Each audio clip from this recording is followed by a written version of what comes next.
এসএসসির পুনর্নিয়োগের প্রক্রিয়া শুরু হওয়ার পরেও দেখা যাচ্ছে জট কাটছে না। কারণ একদিকে 10 নম্বর এক্সট্রা দেওয়া হচ্ছে 2016 প্যানেলের ক্যান্ডিডেটদের, ঠিক তার পাশাপাশি এই 10 নম্বর না থাকার কারণে যারা ফ্রেশার ক্যান্ডিডেট রয়েছেন তাদের ভেরিফিকেশন লিস্টে নাম আসছে না। এই পর্যায়ে সুপ্রিম কোর্টে মামলা ওঠে এবং সেখানেও দেখা যাচ্ছে বড় ধাক্কা খেতে হচ্ছে রাজ্যকে।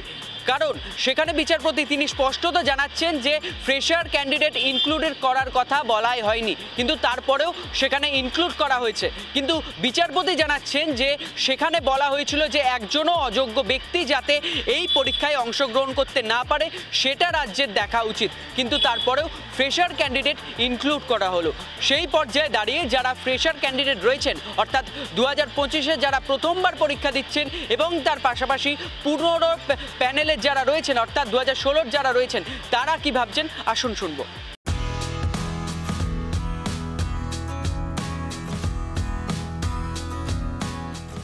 আজকে সুপ্রিম কোর্ট স্পেসিফিকলি বলে দিয়েছে না, কোনো টেন্টেড ক্যান্ডিডেটরা তারা নতুন নিয়োগ প্রক্রিয়ায় অংশগ্রহণ করতে পারে না বা তাদের চাকরি দেওয়া যেতে পারে না।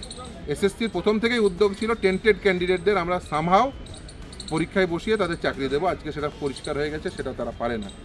আর অন্যান্য যে সমস্ত ইস্যু, যেমন 10 মার্কসের কনস্টিটিউশনালিটি যেটা চ্যালেঞ্জ আছে কলকাতা হাইকোর্টের সামনে আগামী 28 তারিখ শুনানি বলেছে, সেগুলো সমস্ত কিছু কলকাতা হাইকোর্ট শুনবে। অন্যান্য যা যা ইস্যু রয়েছে, ইভেন আজকে আদালতের অবজারভেশন খুব পরিষ্কার যে আসলে এই যে নতুন ভ্যাকেন্সি অ্যাড করে এই যে পুরো জটিলতা তৈরি করেছে, এটা এসএসসির পক্ষ থেকে করা হয়েছে। হাইকোর্টের যে নির্দেশ ছিল পরবর্তীতে যেটা সুপ্রিম কোর্ট আসে এবং সুপ্রিম কোর্ট যেটা এই গোটা নিয়োগ প্রক্রিয়া ক্যান্সেল করে দেওয়ার যে জাজমেন্ট, সেখানে কোথাও বলেনি নতুন ভ্যাকেন্সি অ্যাড করে নতুন রুল নিয়ে এসে সেখানে নিয়োগ প্রক্রিয়া চালাতে হবে। বরঞ্চ আদালতের যে কি মনোভাব ছিল সেটা আজকের বক্তব্যে পরিষ্কার হয়েছে যে 2016 সালের নিয়োগ প্রক্রিয়া 2016 সালের ক্যান্ডিডেটদের দিয়ে সেই রুল অনুযায়ী করলেই এই সমস্যা বা এই জটিলতায় তৈরি হতো না।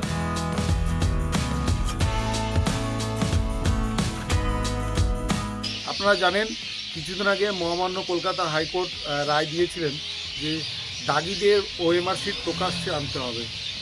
মহামান্য সুপ্রিম কোর্ট সেই রায়কে মান্যতা দিলেন এবং সমস্ত মামলা পুনরায় কলকাতা হাইকোর্টে ফিরিয়ে দিলেন। অবশ্যই আমরা এই সিদ্ধান্তকে সাধুবাদ জানাই এবং আমরা ফ্রেশাররা খুব আশাবাদী যে আগামী ভবিষ্যৎ প্রজন্মকে বাঁচানোর জন্য এবং বর্তমানে আমরা যারা ফ্রেশার্স ক্যান্ডিডেট 60 পাওয়ার পরেও ডাক পাইনি, তাদের ভবিষ্যৎকে সামনে রেখে মহামান্য কলকাতা হাইকোর্ট সেই রায় দেবেন। এটাও পাশাপাশি বলে রাখি, কলকাতা হাইকোর্ট রায় দেবেন অবশ্যই সেদিকে আমরা তাকিয়ে থাকবো এবং আমাদের যে রাস্তার লড়াই, সেই রাস্তার লড়াই আমাদের অবশ্যই হবে এবং আগামীতে আমরা আরও বৃহত্তর আন্দোলন নেব, সেই কর্মসূচির দিকে আমরা এগোচ্ছি। আজকের মহামান্য সুপ্রিম কোর্টে SLST 2 2025 অভিজ্ঞতার 10 নম্বর সহ কেন এসএসসি মামলার পরিপ্রেক্ষিতে যোগ্য শিক্ষক শিক্ষিকারা এই ওপেন সিলেকশনে বসবেন, বিভিন্ন মামলা ছিল, সেই সমস্ত মামলার শুনানি কলকাতা হাইকোর্টে পাঠিয়ে দিয়েছেন মাননীয় বিচারক।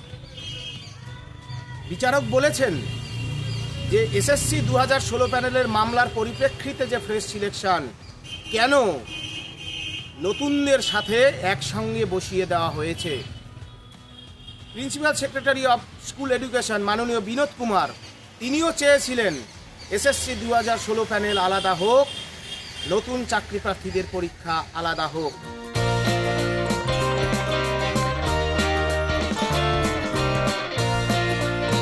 অভিজ্ঞতা 10 নম্বর নিয়ে আজকে সুপ্রিম কোর্টে যে মামলা ছিল আগামীতে করা হয়েছিল এবং তার যে রায়দান আজকে ছিল তাতে বলা যেতে পারে ফ্রেশারদের ক্ষেত্রে অনেকাংশেই পজিটিভ ইঙ্গিত পাওয়া গিয়েছে এবং সেই ক্ষেত্রে কমিশনের ক্ষেত্রে সেটা অনেকাংশেই চাপের সৃষ্টি করেছে।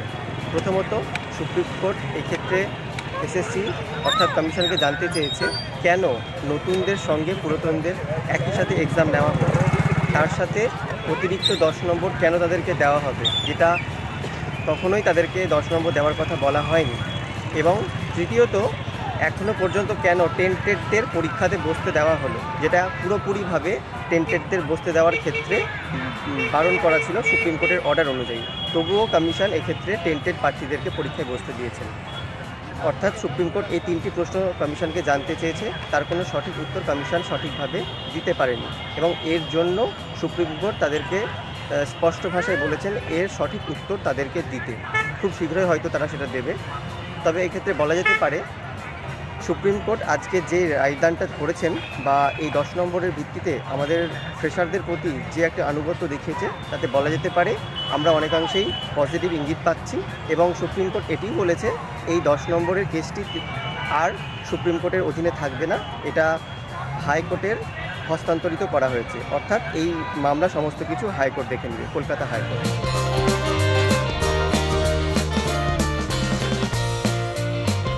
বর্তমানে যে সুপ্রিম কোর্টের যে আজকের যে রায়, সেই রায়ে এইটুকু বোঝা যাচ্ছে, সঞ্জয় কুমার যিনি মহামান্য বিচারপতি, তিনি আজকে বলেছেন যে এই যে এসএলএসটি বিষয়ের সমস্ত বিষয়গুলো বর্তমানে রাজ্য সরকারকে দেখতে হবে এবং ইন সার্ভিসের যেন ক্ষতি না হয় সেদিকটাও দেখতে হবে এবং ফ্রেশার্সদের একটা পথ বার করতে হবে।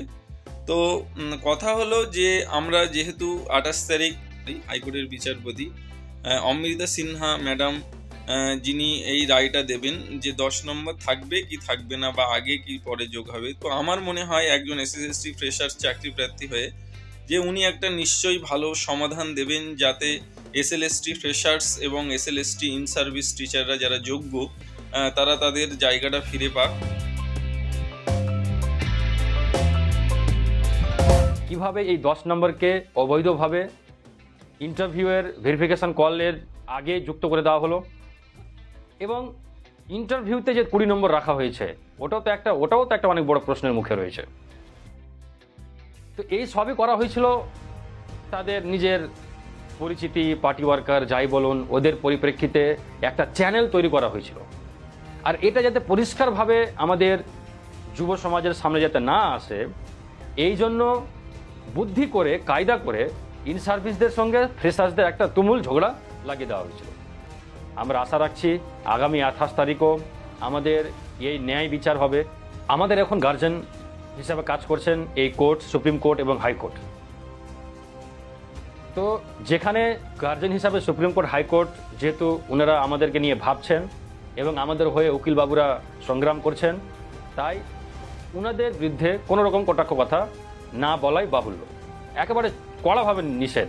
যাকে গার্জেন হিসাবে আমরা ভোট দিলাম, আমাদের দুঃখ যন্ত্রণা যারা বুঝবে তাদেরকে এই আশ্বাসে ভোট দিলাম, কিন্তু তারাই আজকে কিভাবে ইন সার্ভিসদের সঙ্গে ফ্রেশার্সদের একটা লড়াই লাগিয়ে একটা দূষিত পরিবেশ তৈরি করার চেষ্টা করেছে।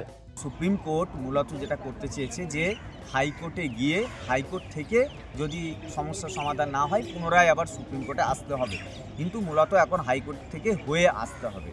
এটা 1 নম্বর। 2 নম্বর হচ্ছে যে একটা জিনিস যেটা আপনারা জানতে চাইলেন যে আজকে তো বলেছেন যে 2016কে প্রেস সিলেকশন করতে বলেছে 16 আনটেন্টেড টিচারদেরকে নিয়ে। এই বিষয়ে আমাদের অনেক আগেই একটা MA অর্থাৎ মিসলেনিয়াস অ্যাপ্লিকেশন আমরা করেছিলাম। সেখানে কিন্তু উনি বলেছিলেন, অর্থাৎ জাস্টিস সঞ্জয় কুমার, উনি বলেছিলেন যে আমি 16কে 16 দিয়ে নিতে বলিনি, আমি একটা প্রেস সিলেকশন সবাইকে নিয়ে করতে বলেছিলাম। কিন্তু আজকে আবার উনি অন্য একটা বক্তব্য পেশ করলেন, অর্থাৎ 16 আনটেন্টেড টিচারদের নিয়ে প্রেস সিলেকশন বলেছেন এবং আরও এটা বলেছেন আনটেন্টেড ক্যান্ডিডেটরা যেন কোনোভাবে অ্যাফেক্টেড না হয়, অর্থাৎ ক্ষতিগ্রস্ত না হয়, এটা উনি বলেছেন। কিন্তু এখনও পর্যন্ত অর্ডার কপি আসেনি। আপনারা শুনলেন যারা নতুন এবং যারা পুরনো ক্যান্ডিডেট রয়েছেন তারা কি বললেন। ঠিক তার পাশাপাশি দেখা যাচ্ছে যে সুপ্রিম কোর্টের পক্ষ থেকে স্পষ্টত জানিয়ে দেওয়া হচ্ছে এসএসসির এরপরে যত মামলা হবে সেই সকল মামলা এরপর থেকে হাইকোর্টে শোনা হবে, অর্থাৎ আগামী দিনে এই মামলাও হাইকোর্টে শোনা হবে। তবে এই যারা 26,000 চাকরি প্রার্থী ছিলেন বা যারা নতুন ফ্রেশার্স ক্যান্ডিডেট রয়েছেন তাদের ভবিষ্যৎ এখন কি হতে চলেছে, এখন সেটাও প্রশ্নচিহ্নের মুখে। ক্যামেরায় স্নেহাঙ্কুরের সাথে অর্ঘজিতের রিপোর্ট, এস নিউজ।